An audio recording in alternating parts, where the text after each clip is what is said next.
Why, hello there. Do you, come here often? I do. This is my channel. I'm always here. It's like Purgatory. It's like the Nexus, actually. I can't escape either of them. This is a weird intro. Welcome back to Demon's Souls Remake. I've been in a weird mood today. And you are either going to benefit or suffer because of that. I mean, what you get out of this is really going to be up to you. If you like the weirdness, then good for you. And if you don't, then I'm sorry. One moment. Sorry, I had to cough. And if I can mute myself real quick with my stream deck, then that makes it so I don't have to cut out a cough when I'm editing later. Yay, being lazy.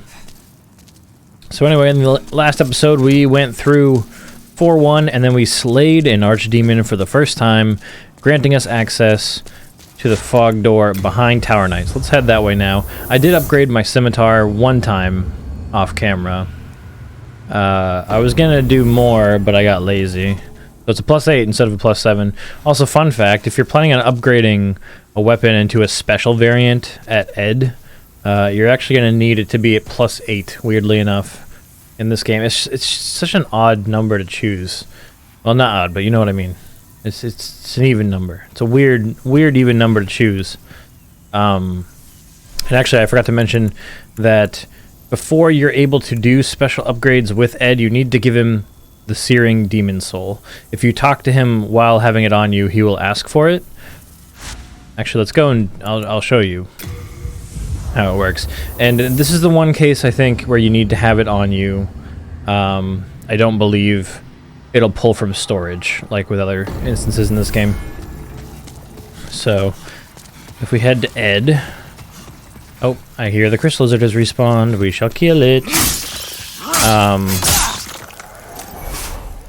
Of course, if you give it to Ed, you can't trade it to anybody for the sake of buying a spell.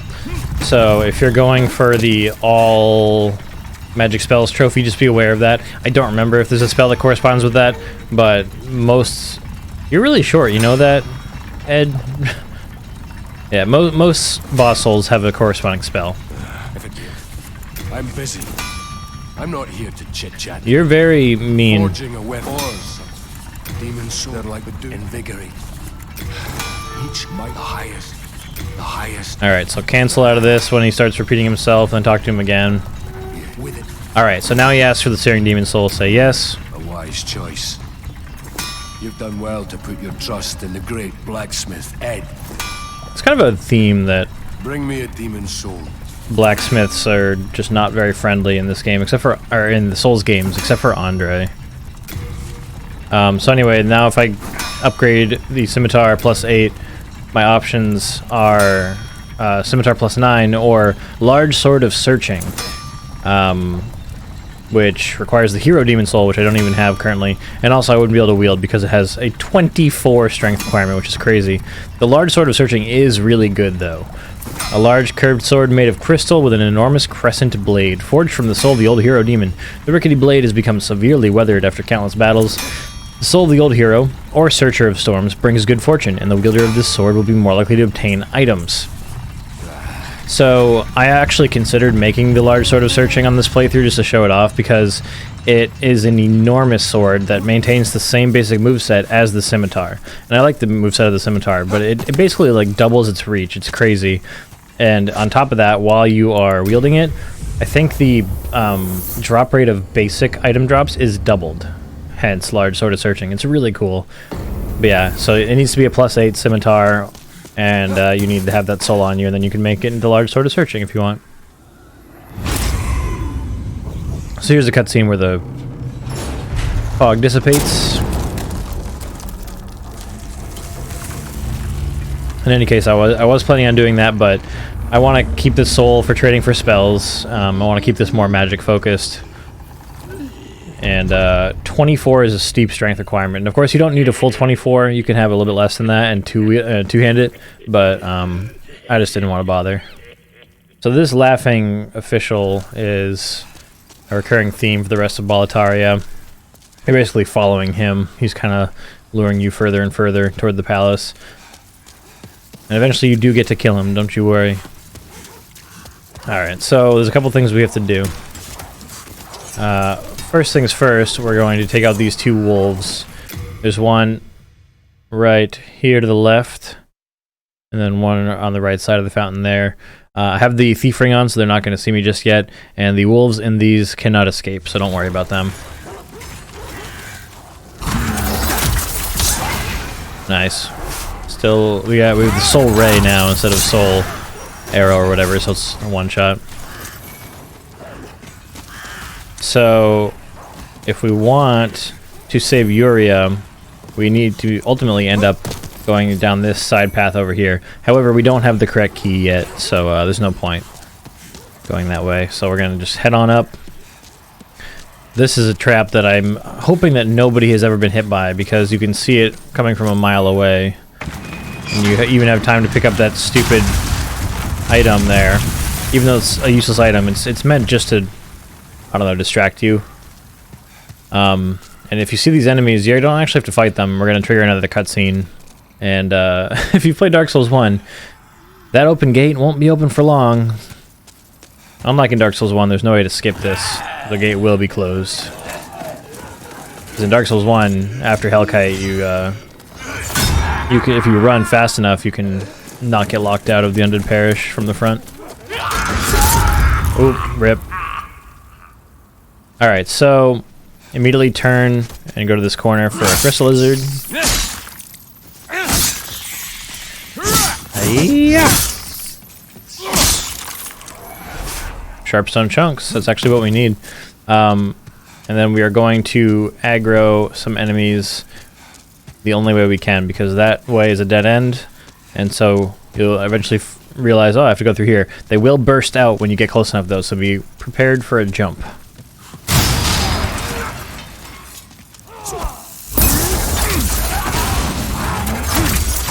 Soul Ray is cool because it's a big enough spell that it can hit multiple targets if they're close enough together. So, pretty nifty. There's two more enemies down here. Their AI is really wonky. They kind of just are like doing their own thing until you get here, but there he is. But their own thing is just like mystifying. It's like, what were you guys doing? Just like, it's kind of like somebody said, hey, the boss is coming, and they had to look busy. So they're just kind of like wandering aimlessly. It's odd. Alright, so anyway, we've got an archer down there, and an item. Below us we have an item there and there. And I usually like to go forward. You can go down this way, but ultimately the paths will join and like loop around. This is one of the thief enemies, and do not underestimate them. Just that regular hit, you can see how much life it took off me. Their kick attacks are incredibly strong, so just be careful. So, if I dropped down, I would have gotten this item right here, and then fallen to where I am now. So it's not like it's a crazy shortcut or anything like that. It's just an alternate path. Let's double back and go and grab these. And then ultimately we are going to end up going up that staircase, but I'll just show you what it looks like when you go the other way. I'm blocking. I just heard a grunt and I want to make sure that another like thief enemy didn't just drop down or something like that. I think it was my own character. Alrighty. Also, don't be too stingy with your grass.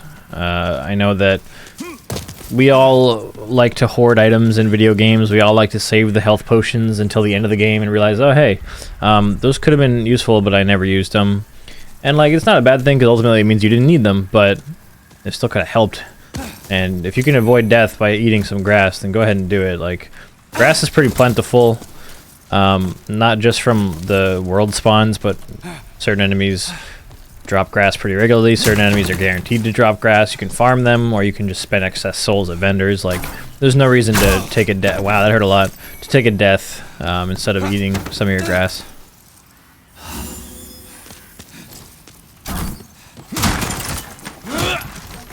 Oh, They don't usually shoot that quickly after the first one. Also, I almost just got hit by that other archer up on the wall here.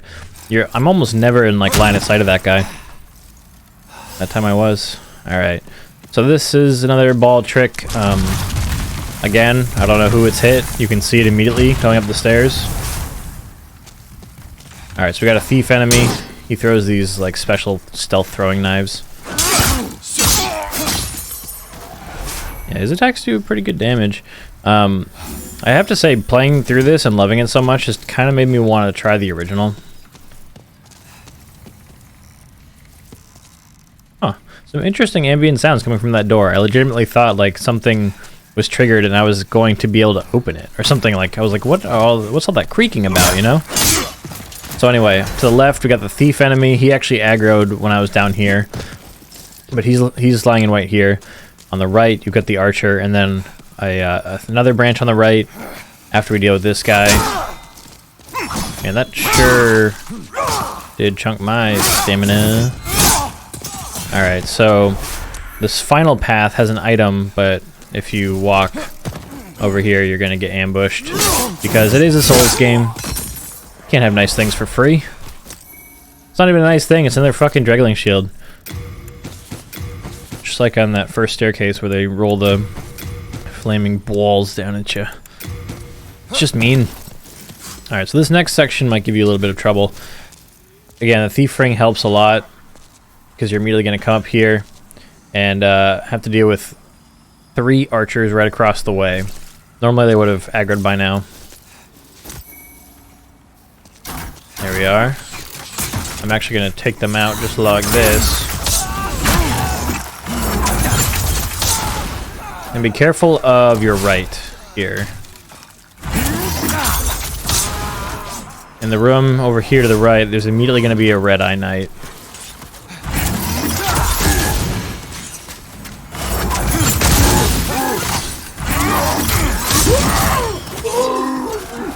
But wait, there's more. So again, keep being careful. That's not the only enemy. If you want to come in here. 2 dudes right around the corner waiting for you. Alright, and then it seems like it's a dead end until you realize, hey, wooden objects are made to be rolled through. So continue. And here we have the Dregling Merchant for the 3rd time. Hope you find something. So looks like he's selling more or less the same things, except he's added the Knight Sword, Knight Shield, and Crescent Axe.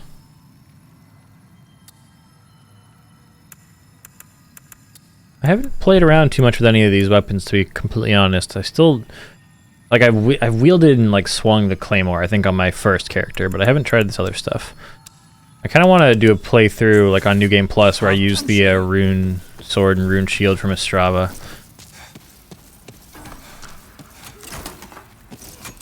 All right, there we go. Oh, that's where you get the great sword. I forgot about that. Those guys aren't actually able to hit me. That's silly. So come out to the balcony and get a great sword. I completely forgot that's where I got that from. Somebody asked me. Marshall. I don't know if Marshall's checked out my videos yet. Marshall, if you're watching, hi. You asked me where the great sword came from.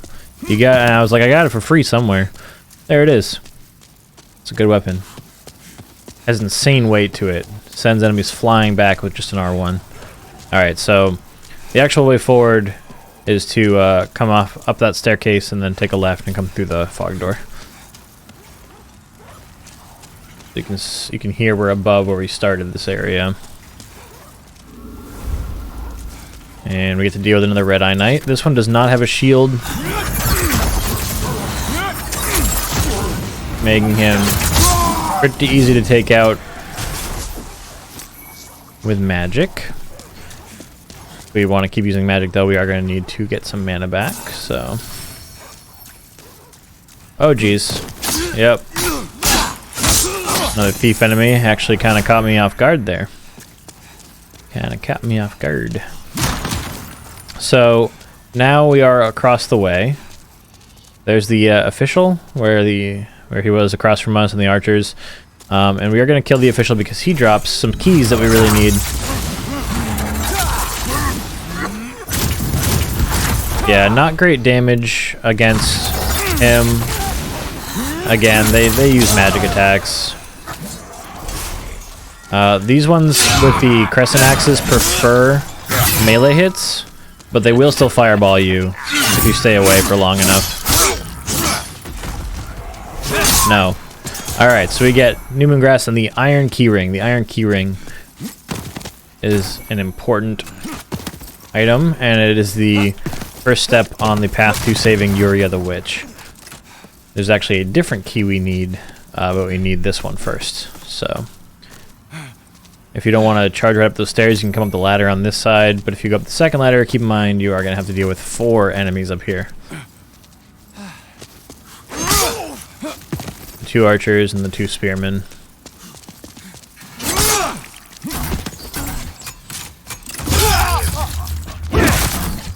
Oh, thank you, sir. Aw, man. That guy kind of forgot that I exist, which is silly. The sounds of me murdering his friends should still be audible. And that's why spearmen are mean. He somehow blocked my attack. It didn't even look like he was in a blocking animation. What in the hell was that?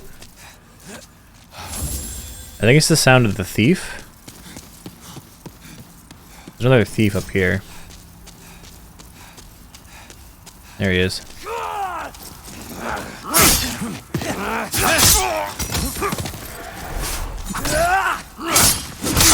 Cool, that went pretty well.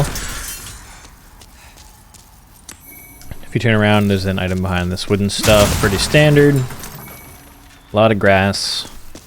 Be careful because grass, the upper levels of grass are quite heavy. Like 15 units for full New Moon Grass. Just keep that in mind. Another flaming wall. So original. Wow. His attack was actually faster than me. That's just a bummer. So that is a boomer. So actually, before we go any further, I am going to backtrack here. So the Iron Keyring is used in an area we've been to before, and you might recall. Can you actually not roll off that because the ladder's in the way? Alright, so we're going to head back. And I would, for the sake of time, I might otherwise, you know, use an Archstone Shard to return to the Nexus and then warp back to the Archstone. But I don't want to respawn everything since I've taken the time to show you everything and kill everything in my path. So instead I'm going to run back. Running back never hurts. Oh god! I actually wasn't sure if that would hurt me or not. God, I spooked myself. Running back never hurts when you're trying to show people like how the map connects and stuff like that, so. Now we're gonna come back up. Right here. And we could have dropped down, but I wanted to run back. So there's the gate we can't get through yet. And what I'm gonna do is head all the way back to the 1-3 Archstone because we need to backtrack past where you would save Yuria to get the next key.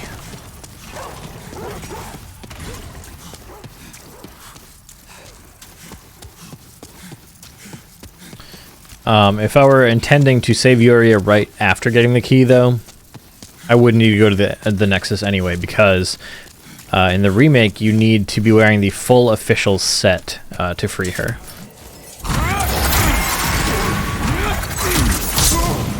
Alright, so anyway, here we are.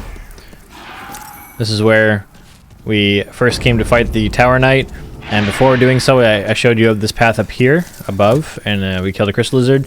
This door is normally locked on the other side, but since we have the Iron Keyring, we can go down to the jail cells down here. And there's 2 things we're going to accomplish down here. One is we're going to get the other key we need, and 2 is we're going to save another NPC that we'd like to have free. So, here's an official just like the other one. He drops the other key for us.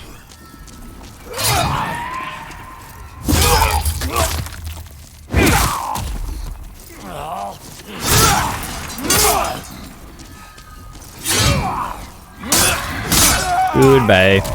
Bloody Iron Key, that's the one we need. So there's a few cells here. And this one here has an NPC named Bior in it. I like him. Who goes there? Ah, you killed that blooded sluggard for me. I'm called Bjorn, the elder of the Twin Fangs of Boletaria. I thank you. You deserve a handsome reward. Only I have none. Go on ahead. I shall sleep a while. He's a silly character. I love that instead of escaping the jail cell where he's been trapped, he immediately takes a nap. And Bjorn's an important character to rescue if you want to, because he will help you with the upcoming boss fight for 1-3, the Penetrator. And on top of that, if you fight the Penetrator with Bjorn's help, you'll get a trophy. So you'll definitely want to do that. And like, you might think it's difficult to do because there's a trophy for it, but having Bjorn's help makes that fight just so easy. Item will exceed carry capacity, we'll send it to storage. Ah yes, the tower shield. So we've rescued Bior. I can't say his name without thinking of Eeyore from Winnie the Pooh. But we've rescued him. He will assist us with the next boss fight. And I will show you just how easy the fight can be. And then we also now have the means to free Yuria, but first we'll have to go back and hit up the Nexus storage because I don't have all the official clothes on me. I should just keep them on me at all times. They're not that heavy, and I wouldn't have to deal with going back every time I do this. Like every playthrough, I've had to go back and withdraw it. When will I learn? The answer might surprise you. It's never. I'll never learn. I mean, I honestly don't know the next time I'm going to be playing through this game after this playthrough because I've already spent so many hours playing it, getting all the trophies, and I have other games I need to focus on. So I'm guessing that after this, my next time playing through this will be next time I get drunk on stream. So I love me some drunk souls. Alright, so now we're going to head back. And I won't cut the episode just... Well, I didn't mean to fall all the way down there. I won't cut the episode just yet. I'm going to run back just so you can see a quick run through of this area. No enemies to oppose you, of course, but again, just general knowledge of the map layouts is going to help you too. Just appreciate the beauty. Appreciate it. I am very curious how much I would enjoy the original now that I like love this one. I wouldn't mind playing through the original. Alright, so this is where we left off. And so I shall bid you good night or day or whatever time you're watching this. And I'll see you guys in the next one. Thank you so much for watching. And don't forget to subscribe or like or follow my other shit. But only do any of those things if you feel like it. I'm not your dad. Alright, I'll see you guys in the next one.